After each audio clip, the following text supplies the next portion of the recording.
ఇప్పటికైనా అర్థమైందా? మీరు అనుకున్నట్టుగా మేము ఇద్దరం చెడ్డవాళ్ళం కాదు, అన్ని ఈ పిల్లల కోసం చేశాం. ఇప్పుడు చెప్పండి, ఇప్పటికైనా మీకు మా మీద లవ్ ఉందా? లవ్ ఉందా? ఏంట్రా 2 సార్లు అన్నా? ఇద్దరం ఉన్నాం కదరా. చెప్పండి, మీకు కావాల్సింది లవ్వా డబ్బా? ఆ రెండు కాదు. అయ్యో, మరి ఏం కావాలి? పెళ్లి. ఏమండి, ఆ డబ్బేదో మా దగ్గర ఉంది కదా, పెళ్ళైన తర్వాత పెద్ద అనాథాశ్రమం కట్టించి ఇంకా చాలా మంది పిల్లలు. అవునవును, మనం కూడా పెళ్లి చేసుకుని చాలా మంది అనాథ పిల్లలు కందాం. మన పిల్లలైతే అనాథలు ఎలా అవుతారు? వీళ్ళే అనాథలు గారే. సారీ. ఇచ్చాలేదు. నీ పేరేంటి? రచ్చికే మర్చిపోయాను. టి మురళి, డి గంగాధర్, కే బాలు, ఏ పవన్, బి వాసు, ఎస్ కమల, జే సుధాకర్.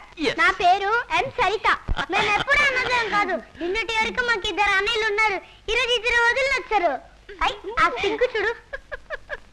ఏంటి మీరు దీన్ని సినిమాకో పార్కో తీసుకెళ్లి బీట్ కొట్టకుండా చిన్న పిల్లల మధ్యలో కూర్చొని మాట్లాడుకుంటూ అక్కడ సింకు చూడు. మురళి, నువ్వు ఇలాగా అధిక ప్రసంగం చేశావంటే నిన్ను గట్టిగా పట్టుకుని